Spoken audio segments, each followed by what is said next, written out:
por las 9. Es como la ley de Murphy, ¿eh? Estamos con el ex subsecretario de Telecomunicaciones y las comunicaciones no funcionan, pero ahí estamos. Y ahora sí, cuéntenos, lo escuchamos.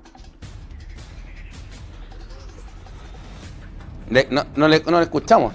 Yo creo que usted tiene que apretar el botón ahí. Ahí sí. Ahí sí lo escuchan. Ahí sí, ya, ahí estamos. Oiga, Pedro, cuéntanos esto de la confidencialidad de la información de la antena. ¿Por qué no se sabe cuáles son las antenas que efectivamente funcionan y las que no? Bueno, por un tema de seguridad nacional, es tan simple como eso, porque efectivamente hay antenas que son más importantes que otras porque ven la conectividad permanente o con mayor cantidad de tiempo a pesar de muchos eventos.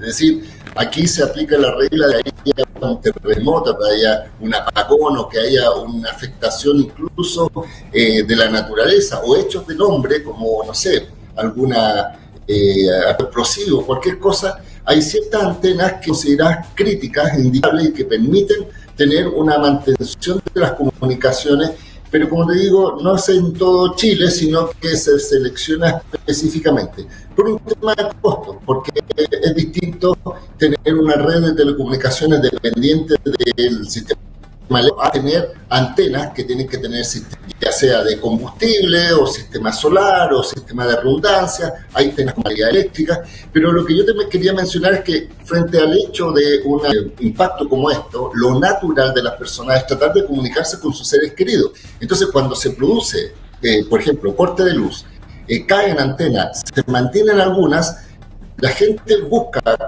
comunicarse y se produce una saturación de las llamadas.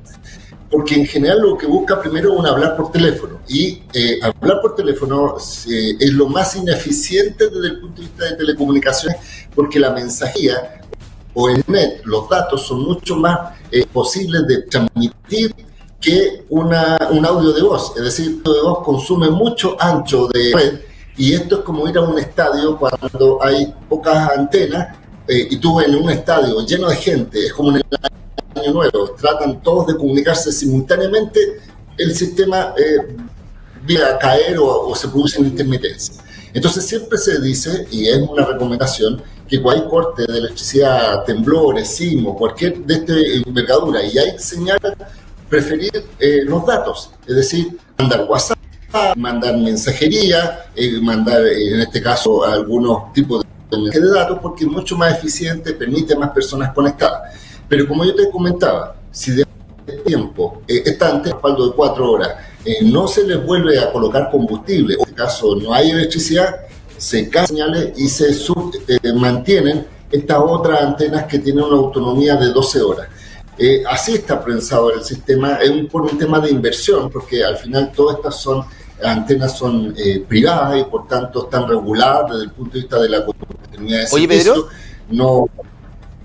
Y las antenas de las compañías se van prestando, ¿cierto? Por ejemplo, si hay una compañía, son todas antenas Claro o temas WOM, se van prestando. O sea, uno se puede conectar un Entel por una antena WOM, un WOM por una antena Claro. ¿Es así?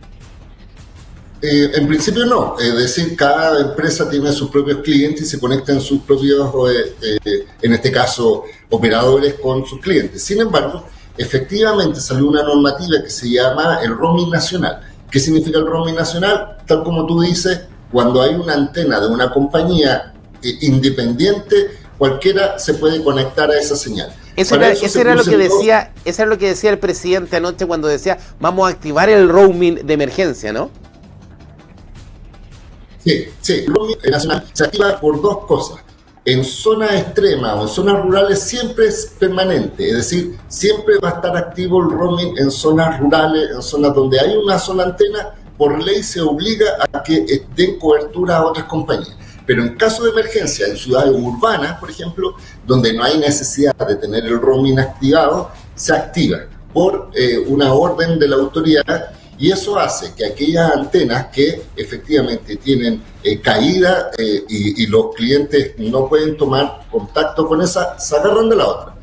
Esto también produce un efecto de que se congestiona aún más la antena, porque piensa que ya no tan solo recibe de los clientes de la compañía, sino que de otros clientes. Pero es una medida paliativa que es bastante positiva desde el punto de vista de que hace que la continuidad de la comunicación se mantenga.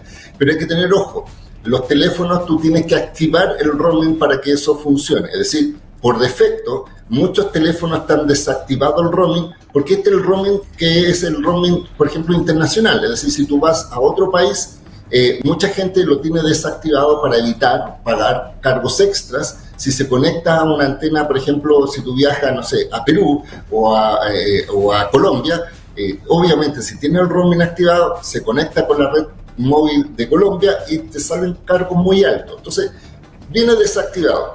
Por eso mi recomendación es siempre tenerlo activado, aunque uno no salga del país. Porque uno dice, bueno, ¿para qué voy a tener activado el roaming si no salgo de Chile? Bueno, por situaciones como esta, que en caso de emergencia, la autoridad en un sector específico, que en este caso fue desde Arica hasta Los Lagos, determinó el roaming de todas estas antenas y por tanto podía pasar que a pesar de que tu compañía no tenía antenas habilitadas, podías continuar la comunicación con otra que sí tuvieran habilitada, y de tal forma de que después, cuando vuelve la luz, vuelven a la antena a funcionar y se desactiva desde el punto de vista de las empresas el roaming para que la compañía soporte a sus propios clientes.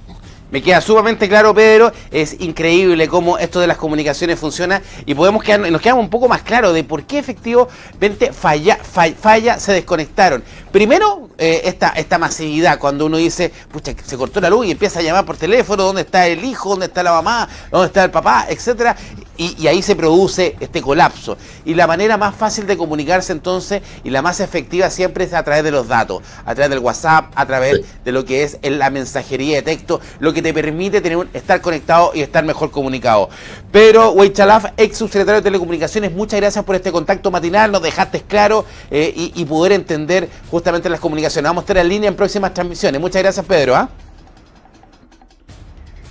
No, encantado y espero que la gente y continuemos nuestra vida normal. Muchas gracias. Muchas gracias, Pedro Huichalaf, a través de puranoticias.cl en esta transmisión especial.